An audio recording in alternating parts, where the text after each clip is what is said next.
This summer I have been completing a SURF, which stands for Summer Undergraduate Research Fellowship.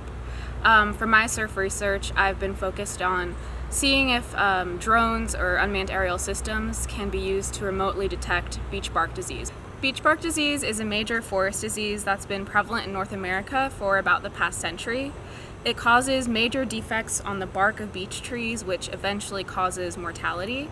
This has very serious implications for forest structure and health, and especially wildlife health, because beech nuts are a major source of food for many local wildlife species. My experience with undergraduate research so far has been challenging but very rewarding.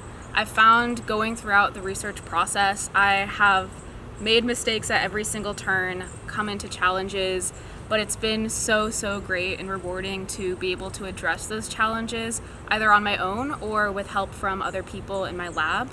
I found that being able to do my very own research project has definitely led to a newfound sense of independence. I would definitely recommend undergraduate research to anyone who is even the slightest bit interested in it.